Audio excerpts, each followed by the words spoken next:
Lots of things masquerade as love, but knowing true love when you see it can save a lot of heartbreak. So, how do you know when you are well and truly loved?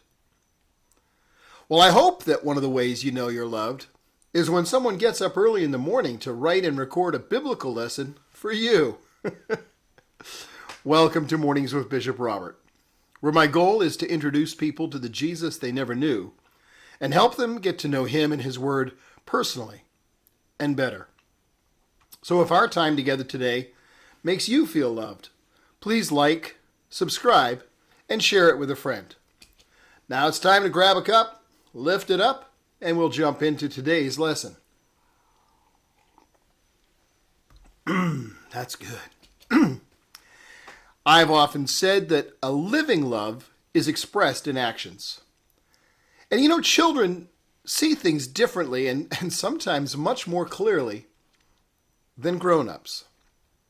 Some younger children were asked to explain how to know when someone really loved another person. Well, 8-year-old Rebecca observed, "When my grandmother got arthritis, she couldn't bend over and paint her toenails anymore. So now my grandfather does it for her all the time, even after his hands got arthritis too. That's love." I guess when you love someone all the way down to their toenails, you love them well. Chrissy, aged 5, said, "Love is when you go out to eat and give somebody most of your French fries without making them give you any of theirs."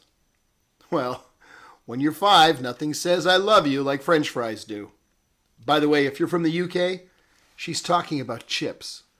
Well, moving beyond food and toenails, 4-year-old Terry knew that love is what makes you smile when you're tired. But I think that Billy, age 7, may have expressed the deepest insight when he said, "When someone loves you, the way they say your name is different. You just know that your name is safe in their mouth." Wow, there's a word picture for you. Well, today's verse says, "Whoever pursues righteousness and love finds life."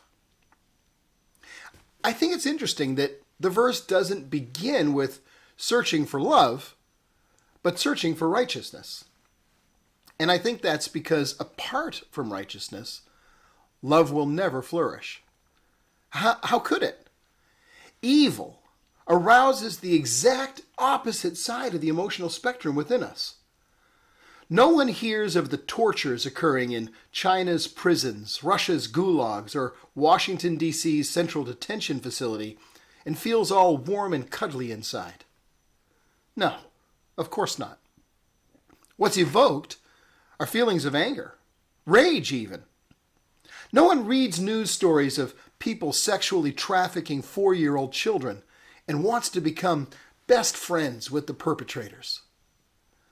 No, evil repulses people, whereas purity and righteousness draws them closer.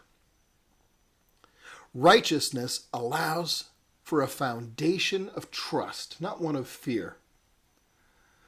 So the quest for true love must begin by a pursuit of righteousness, because it's only there that love can grow and thrive. Don't go searching for fish in the clouds or eagles in the depths of the ocean, because that's not where they're found.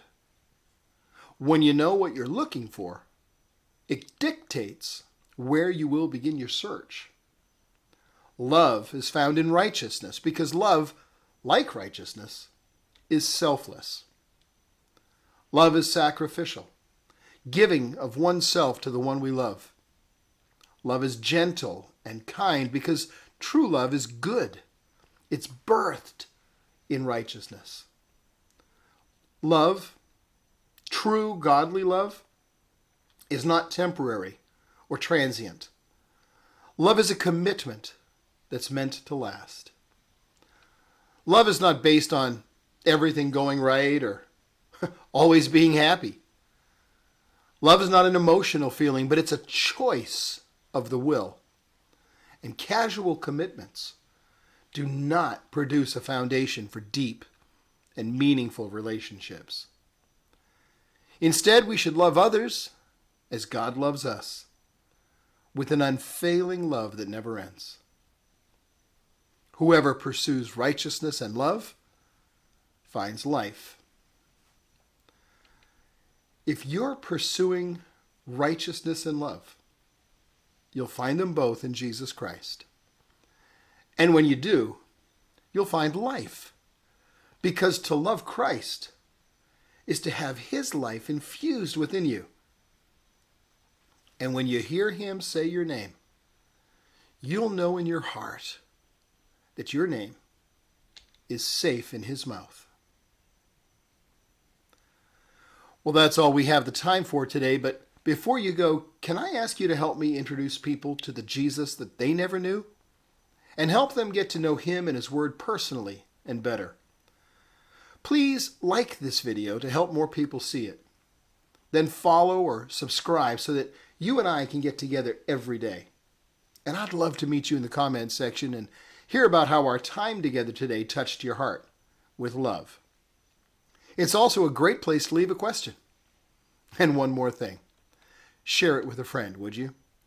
Because as you do, you're part of the team touching hearts all over the world with the love of Jesus. Thanks for helping.